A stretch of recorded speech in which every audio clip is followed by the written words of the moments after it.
ಮೋಹನದಾಸ ಕರಮಚಂದ್ ಗಾಂಧಿ ಅವರು 1869 ಅಕ್ಟೋಬರ್ 2ರಂದು ಗುಜರಾತ್ನ ಪೋರ್ಬಂದರ್ನಲ್ಲಿ ಜನಿಸಿದರು. ಈ ದಿನವನ್ನು ಭಾರತದಲ್ಲಿ ಗಾಂಧಿ ಜಯಂತಿ ಎಂದು ಆಚರಿಸಲಾಗುತ್ತದೆ.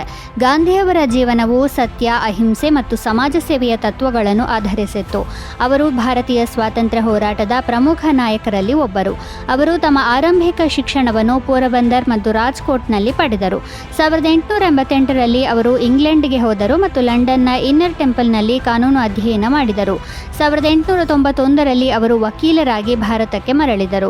ತದನಂತರ 1893ರಲ್ಲಿ ಗಾಂಧಿಯವರು ಕಾನೂನು ಪ್ರಕರಣಕ್ಕೆ ಸಂಬಂಧಿಸಿದಂತೆ ದಕ್ಷಿಣ ಆಫ್ರಿಕಾಕ್ಕೆ ಹೋದರು. ಅಲ್ಲಿ ಅವರು ಜನಾಂಗೀಯ ತಾರತಮ್ಯ ಮತ್ತು ಅನ್ಯಾಯವನ್ನು ಎದುರಿಸಬೇಕಾಯಿತು. ದಕ್ಷಿಣ ಆಫ್ರಿಕಾದಲ್ಲಿ ಅವರು ಅಹಿಂಸೆ ಮತ್ತು ಸತ್ಯಾಗ್ರಹದ ತತ್ವಗಳನ್ನು ಅಭಿವೃದ್ಧಿಪಡಿಸಿದರು ಮತ್ತು ಅಲ್ಲಿನ ಭಾರತೀಯರ ಹಕ್ಕುಗಳಿಗಾಗಿ ಹೋರಾಡಿದರು. ಗಾಂಧಿಯವರು 1915ರಲ್ಲಿ ಭಾರತಕ್ಕೆ ಹಿಂದಿರುಗಿದರು ಮತ್ತು ದೇಶದ ಸ್ವಾತಂತ್ರ್ಯ ಹೋರಾಟದಲ್ಲಿ ಭಾಗವಹಿಸಲು ಪ್ರಾರಂಭಿಸಿದರು. 1917ರಲ್ಲಿನ ಚಂಪಾರಣ್ ಸತ್ಯಾಗ್ರಹವು ಗಾಂಧಿಯವರ ಮೊದಲ ಪ್ರಮುಖ ಚಳುವಳಿಯಾಗಿದ್ದು, ಇದರಲ್ಲಿ ಅವರು ಬಿಹಾರದ ಚಂಪಾರಣ್ ಜಿಲ್ಲೆಯಲ್ಲಿ ಇಂಡಿಗೋ ರೈತರ ಹಕ್ಕುಗಳಿಗಾಗಿ ಹೋರಾಡಿದರು. ನಂತರ ಗಾಂಧಿಯವರು 1920ರಲ್ಲಿ ಅಸಹಕಾರ ಚಳುವಳಿ, 1930ರಲ್ಲಿ ಉಪ್ಪಿನ ಸತ್ಯಾಗ್ರಹ ಮತ್ತು 1942ರಲ್ಲಿ ಭಾರತ ಬಿಟ್ಟು ತೊಲಗಿ ಚಳುವಳಿಯನ್ನು ನಡೆಸಿದರು. ಅವರು 1948ರ ಜನವರಿ 30ರಂದು ಹತ್ಯೆಯಾದರು. ನವದೆಹಲಿಯಲ್ಲಿ ಪ್ರಾರ್ಥನಾ ಸಭೆಗೆ ಹೋಗುತ್ತಿದ್ದಾಗ ನಾಥೂರಾಮ್ ಗೋಡ್ಸೆ ಗಾಂಧಿಗೆ ಗುಂಡು ಹಾರಿಸಿದ್ದರು. ಅವರ ಮರಣದ ನಂತರವೂ ಅವರ ಆಲೋಚನೆಗಳು ಮತ್ತು ತತ್ವಗಳು ಪ್ರಪಂಚದಾದ್ಯಂತ ಪಸರಿಸಿವೆ. ಲಾಲ್ ಬಹದ್ದೂರ್ ಶಾಸ್ತ್ರಿ ಅವರು 1904ರ ಅಕ್ಟೋಬರ್ 2ರಂದು ಉತ್ತರ ಪ್ರದೇಶದಲ್ಲಿ ಜನಿಸಿದರು. ಅವರು ಭಾರತದ 2ನೇ ಪ್ರಧಾನಿಯಾಗಿದ್ದರು. ಅವರು ತಮ್ಮ ಸರಳ ಜೀವನ, ಉನ್ನತ ನೈತಿಕತೆ ಮತ್ತು ದೇಶಭಕ್ತಿಗೆ ಹೆಸರುವಾಸಿಯಾಗಿದ್ದಾರೆ. ಪ್ರಾಥಮಿಕ ಶಿಕ್ಷಣ ಮುಗಿಸಿ ವಾರಣಾಸಿಗೆ ಹೋದ ಅವರು ಅಲ್ಲಿ ಕಾಶಿ ವಿದ್ಯಾಪೀಠದಿಂದ ಶಿಕ್ಷಣ ಪಡೆದರು. ಲಾಲ್ ಬಹದ್ದೂರ್ ಶಾಸ್ತ್ರಿಯವರು ಗಾಂಧಿ ನೇತೃತ್ವದ ಸ್ವಾತಂತ್ರ್ಯ ಚಳುವಳಿಯತ್ತ ಒಲವು ತೋರಿದ್ದರು. ಅವರು ಗಾಂಧಿಯವರ ಅಸಹಕಾರ ಚಳುವಳಿಯಲ್ಲಿ ಸಕ್ರಿಯವಾಗಿ ಭಾಗವಹಿಸಿದರು ಮತ್ತು ಸ್ವಾತಂತ್ರ್ಯಕ್ಕಾಗಿ ಹೋರಾಡುವಾಗ ಹಲವಾರು ಬಾರಿ ಜೈಲಿಗೆ ಹೋಗಿದ್ದರು. ಭಾರತದ ಸ್ವಾತಂತ್ರ್ಯದ ನಂತರ ಶಾಸ್ತ್ರೀಜಿ ಅನೇಕ ಪ್ರಮುಖ ಸರ್ಕಾರಿ ಹುದ್ದೆಗಳನ್ನು ಅಲಂಕರಿಸಿದ್ದರು. ಅವರು ಉತ್ತರ ಪ್ರದೇಶದ ಸಂಸದೀಯ ಕಾರ್ಯದರ್ಶಿಯಾಗಿ ಕೆಲಸ ಮಾಡಿದರು ಮತ್ತು ನಂತರ ಗೃಹ ಸಚಿವರಾದರು. 1951ರಲ್ಲಿ ಅವರು ಕೇಂದ್ರ ಸಾರಿಗೆ ಮತ್ತು ರೈಲ್ವೆ ಸಚಿವರಾದರು. 1964ರಲ್ಲಿ ಜವಾಹರ್ಲಾಲ್ ನೆಹರು ಅವರ ಮರಣದ ನಂತರ ಲಾಲ್ ಬಹದ್ದೂರ್ ಶಾಸ್ತ್ರಿ ಅವರು ಭಾರತದ 2ನೇ ಪ್ರಧಾನಮಂತ್ರಿಯಾಗಿ ನೇಮಕಗೊಂಡರು. 1965ರ ಭಾರತ ಪಾಕಿಸ್ತಾನ ಯುದ್ಧದ ನಂತರ 1966ರ ಜನವರಿಯಲ್ಲಿ ತಾಷ್ಕೆಂಟ್ನಲ್ಲಿ ಶಾಂತಿ ಒಪ್ಪಂದಕ್ಕೆ ಸಹಿ ಹಾಕಲಾಯಿತು. ಈ ಒಪ್ಪಂದಕ್ಕೆ ಸಹಿ ಹಾಕಿದ ಕೆಲವು ಗಂಟೆಗಳ ನಂತರ ಅಂದರೆ 1966ರ ಜನವರಿ 11ರಂದು ಲಾಲ್ ಬಹದ್ದೂರ್ ಶಾಸ್ತ್ರಿಯವರು ನಿಗೂಢವಾಗಿ ಕೊನೆಯುಸಿರೆಳೆದರು. ಅವರ ಸಾವಿನ ಕಾರಣವನ್ನು ಅಧಿಕೃತವಾಗಿ ಹೃದಯಾಘಾತ ಎಂದು ಘೋಷಿಸಲಾಗಿತ್ತಾದರೂ ಆ ಬಗ್ಗೆ ಪ್ರಶ್ನೆಗಳು ಇನ್ನೂ ಹಾಗೆಯೇ ಉಳಿದಿವೆ. ಕೆ ಕಾಮರಾಜ್ ಅವರು 1978ರ ಅಕ್ಟೋಬರ್ 2ರಂದು ಕೊನೆಯುಸಿರೆಳೆದರು. ಅವರು ತಮಿಳುನಾಡಿನ ಮಾಜಿ ಮುಖ್ಯಮಂತ್ರಿ ಮತ್ತು ಭಾರತೀಯ ರಾಜಕೀಯದ ಪ್ರಮುಖ ನಾಯಕರಾಗಿದ್ದರು. ಕೆ ಕಾಮರಾಜ್ ಅವರು 1903ರ ಜುಲೈ 15ರಂದು ತಮಿಳುನಾಡಿನ ವಿಲ್ಲುಪುರಂ ಜಿಲ್ಲೆಯಲ್ಲಿ ಜನಿಸಿದರು.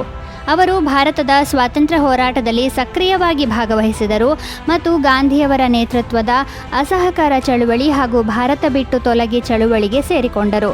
ಸ್ವಾತಂತ್ರ್ಯದ ನಂತರ ಅವರು ತಮಿಳುನಾಡಿನ ರಾಜಕೀಯದಲ್ಲಿ ಪ್ರಮುಖ ಪಾತ್ರ ವಹಿಸಿದರು.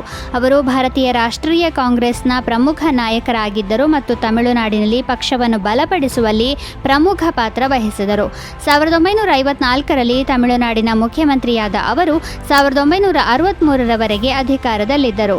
1972ರಲ್ಲಿ ಅವರು ಕಾಂಗ್ರೆಸ್ ಪಕ್ಷದ ಅಧ್ಯಕ್ಷ ಸ್ಥಾನಕ್ಕೆ ರಾಜೀನಾಮೆ ನೀಡಿದರು ಮತ್ತು ನಂತರ ಸಕ್ರಿಯ ರಾಜಕೀಯದಿಂದ ನಿವೃತ್ತರಾದರು. 2007ರ ಅಕ್ಟೋಬರ್ 2ರಂದು ಮೇಜರ್ ದಿನೇಶ್ ರಘುರಾಮನ್ ಅವರು ಬಾರಾಮುಲ್ಲಾ ಕಾರ್ಯಾಚರಣೆಯನ್ನು ಮುನ್ನಡೆಸುವಾಗ ಹುತಾತ್ಮರಾದರು. ಜಾಟ್ ರೆಜಿಮೆಂಟ್ನ 19ನೇ ಬೆಟಾಲಿಯನ್ನ ಅಧಿಕಾರಿಯಾಗಿದ್ದ ಮೇಜರ್ ದಿನೇಶ್ ರಘುರಾಮನ್ ಅವರಿಗೆ ಮರಣೋತ್ತರವಾಗಿ ಭಾರತದ ಶಾಂತಿಕಾಲದ ಅತ್ಯುನ್ನತ ಮಿಲಿಟರಿ ಗೌರವವಾದ ಅಶೋಕ ಚಕ್ರವನ್ನು ನೀಡಲಾಯಿತು. 2007ರ ಅಕ್ಟೋಬರ್ 2ರಂದು ಬಾರಾಮುಲ್ಲಾ ಪ್ರದೇಶದಲ್ಲಿ ಅಡಗಿದ್ದ ಭಯೋತ್ಪಾದಕರನ್ನು ಸೆರೆ ಹಿಡಿಯುವ ಕಾರ್ಯಾಚರಣೆಯನ್ನು ಮೇಜರ್ ರಾಮನ್ ಅವರಿಗೆ ಅವರಿಗೆ ವಹಿಸಲಾಗಿತ್ತು. ಶಂಕಿತ ಮನೆಗಳನ್ನು ಸಮೀಪಿಸುತ್ತಿದ್ದಾಗ ನಡೆದ ಶೂಟೌಟ್ನಲ್ಲಿ ಗಂಭೀರವಾಗಿ ಗಾಯಗೊಂಡಿದ್ದ ಸಹ ಅಧಿಕಾರಿಯ ಕಿರುಚಾಟವು ಮೇಜರ್ ರಾಮನ್ ಅವರ ಕಿವಿಗೆ ಬಿತ್ತು. ಮೇಜರ್ ರಾಮನ್ ತಕ್ಷಣ ಪರಿಸ್ಥಿತಿಯನ್ನು ವಿಶ್ಲೇಷಿಸಿದರು ಮತ್ತು ತಮ್ಮ ಸಹ ಅಧಿಕಾರಿಯನ್ನು ಉಳಿಸಲು ಆ ದಿಕ್ಕಿನಲ್ಲಿ ಸಾಗಿದರು. ನಂತರ ಅವರು ಇನ್ನೂ 2 ಗಾಯಗೊಂಡ ಸೈನಿಕರನ್ನು ಸುರಕ್ಷಿತವಾಗಿ ಸ್ಥಳಾಂತರಿಸಿದರು. ಬಳಿಕ ಅವರು ಸೈನಿಕರಿಗೆ ಭಾರಿ ನಷ್ಟವನ್ನುಂಟು ಮಾಡಿದ 2 ಭಯೋತ್ಪಾದಕರ ಕಡೆಗೆ ತೆರಳಿದರು. ಆದರೆ ಪಕ್ಕದ ಮನೆಯೊಂದರಲ್ಲಿ ಅಡಗಿಕೊಂಡಿದ್ದ ಇತರ ಭಯೋತ್ಪಾದಕರು ಮೇಜರ್ ರಾಮನ್ ಮೇಲೆ ಗುಂಡು ಹಾರಿಸಿದರು. ಇದರಿಂದ ಮೇಜರ್ ರಾಮನ್ ಗಂಭೀರವಾಗಿ ಗಾಯಗೊಂಡರು. ಅವರನ್ನು ಶ್ರೀನಗರದ ಮಿಲಿಟರಿ ಆಸ್ಪತ್ರೆಗೆ ಕರೆದೊಯ್ಯಲಾಯಿತಾದರೂ ಚಿಕಿತ್ಸೆ ಫಲಕಾರಿಯಾಗದೆ ಅಲ್ಲಿ ಅವರು ಕೊನೆಯುಸಿರೆಳೆದರು. 1952ರ ಅಕ್ಟೋಬರ್ 2ರಂದು ಭಾರತ ಸರ್ಕಾರದಿಂದ ಸಮುದಾಯ ಅಭಿವೃದ್ಧಿ ಕಾರ್ಯಕ್ರಮವನ್ನು ಪ್ರಾರಂಭಿಸಲಾಯಿತು. ಭಾರತದಲ್ಲಿ ಗ್ರಾಮೀಣ ಅಭಿವೃದ್ಧಿ ಮತ್ತು ಒಟ್ಟು ಸಮುದಾಯದ ಪ್ರಗತಿಯನ್ನು ಉತ್ತೇಜಿಸಲು ಈ ಕಾರ್ಯಕ್ರಮವನ್ನು ಪ್ರಾರಂಭಿಸಲಾಗಿದೆ. ಗ್ರಾಮೀಣ ಪ್ರದೇಶಗಳಲ್ಲಿ ಸಾಮಾಜಿಕ ಮತ್ತು ಆರ್ಥಿಕ ಅಭಿವೃದ್ಧಿಯನ್ನು ಉತ್ತೇಜಿಸುವುದು ಸಮುದಾಯ ಅಭಿವೃದ್ಧಿ ಕಾರ್ಯಕ್ರಮದ ಮುಖ್ಯ ಉದ್ದೇಶವಾಗಿದೆ. ಇದರ ಅಡಿಯಲ್ಲಿ ಸ್ಥಳೀಯ ಸಂಪನ್ಮೂಲಗಳನ್ನು ಬಳಸಿಕೊಂಡು ಗ್ರಾಮೀಣ ಜನರನ್ನು ಸ್ವಾವಲಂಬಿಗಳಾಗಿಸಲು ಮತ್ತು ಅವರ ಜೀವನ ಮಟ್ಟವನ್ನು ಸುಧಾರಿಸಲು ವಿವಿಧ ಚಟುವಟಿಕೆಗಳು ಮತ್ತು ಯೋಜನೆಗಳನ್ನು ಜಾರಿಗೊಳಿಸಲಾಗಿದೆ. ಸಮುದಾಯ ಅಭಿವೃದ್ಧಿ ಕಾರ್ಯಕ್ರಮಗಳು ಭಾರತೀಯ ಗ್ರಾಮೀಣ ಸಮಾಜದಲ್ಲಿ ಅನೇಕ ಸಕಾರಾತ್ಮಕ ಬದಲಾವಣೆಗಳನ್ನು ತಂದವು. ಈ ಕಾರ್ಯಕ್ರಮದ ಅಡಿಯಲ್ಲಿ ಮಾಡಿದ ಅಭಿವೃದ್ಧಿ ಕಾರ್ಯಗಳು ಗ್ರಾಮೀಣ ಪ್ರದೇಶಗಳಲ್ಲಿ ಮೂಲಭೂತ ಸೌಕರ್ಯಗಳನ್ನು ಸುಧಾರಿಸಿತು ಮತ್ತು ಜನರ ಜೀವನ ಶೈಲಿಯಲ್ಲಿ ಬದಲಾವಣೆಗಳನ್ನು ತಂದಿತು. ಆದಾಗ್ಯೂ ಯೋಜನೆಯ ಅನುಷ್ಠಾನವು ಸಂಪನ್ಮೂಲಗಳ ಕೊರತೆ ಮತ್ತು ನಿರ್ವಹಣೆ ಸಮಸ್ಯೆಗಳಂತಹ ಕೆಲವು ಸವಾಲುಗಳನ್ನು ಕೂಡ ಎದುರಿಸಿತ್ತು. ರಾಷ್ಟ್ರೀಯ ವನ್ಯಜೀವಿ ಸಪ್ತಾಹವನ್ನು ಪ್ರತಿ ವರ್ಷ ಅಕ್ಟೋಬರ್ 2 ಮತ್ತು ಅಕ್ಟೋಬರ್ 8ರ ನಡುವೆ ಆಚರಿಸಲಾಗುತ್ತದೆ. ಭಾರತದ ಸಸ್ಯ ಮತ್ತು ಪ್ರಾಣಿ ಸಂಕುಲವನ್ನು ರಕ್ಷಿಸುವುದು ಮತ್ತು ಸಂರಕ್ಷಿಸುವುದು ಈ ಸಪ್ತಾಹವನ್ನು ಆಚರಿಸುವ ಉದ್ದೇಶವಾಗಿದೆ. 1952ರಲ್ಲಿ ಭಾರತೀಯ ವನ್ಯಜೀವಿ ಮಂಡಳಿಯು ತನ್ನ ಪರಿಕಲ್ಪನೆಯೊಂದಿಗೆ ಬಂದಾಗ ಇದು ಪ್ರಾರಂಭವಾಯಿತು. 1955ರವರೆಗೆ ಇದನ್ನು ವನ್ಯಜೀವಿ ದಿನ ಎಂದು ಆಚರಿಸಲಾಗುತ್ತಿತ್ತು. ನಂತರ ವನ್ಯಜೀವಿ ಸಪ್ತಾಹವನ್ನು 1957ರಿಂದ ಆಚರಿಸಲು ಪ್ರಾರಂಭಿಸಲಾಯಿತು. ಈ ಸಪ್ತಾಹವು ಗಾಂಧಿ ಜಯಂತಿಯಿಂದ ಆರಂಭವಾಗುತ್ತದೆ. ಪ್ರಾಣಿಗಳ ಸಂರಕ್ಷಣೆಯನ್ನು ಉತ್ತೇಜಿಸುವುದು ಈ ಅಭಿಯಾನದ ಮುಖ್ಯ ಉದ್ದೇಶವಾಗಿದೆ. ಇದು ಪ್ರಾಣಿಗಳ ಜೀವನ ಮತ್ತು ಅವುಗಳ ಸಂರಕ್ಷಣೆಯ ಬಗ್ಗೆ ಜನರಿಗೆ ಅರಿವು ಮೂಡಿಸುತ್ತದೆ. ಮೂಲತಃ ಭಾರತವು ಜೈವಿಕ ಹಾಟ್ಸ್ಪಾಟ್ ಆಗಿದೆ, ಅಂದರೆ ಇದು ಅನೇಕ ಜಾತಿಯ ಪ್ರಾಣಿಗಳು ಮತ್ತು ಸಸ್ಯಗಳಿಗೆ ನೆಲೆಯಾಗಿದೆ. ಭಾರತದ ಸಸ್ಯವರ್ಗವು ಪ್ರಪಂಚದ ಜೀವವೈವಿಧ್ಯದ 7%ಕ್ಕಿಂತಲೂ ಹೆಚ್ಚಿನದನ್ನು ಹೊಂದಿದೆ.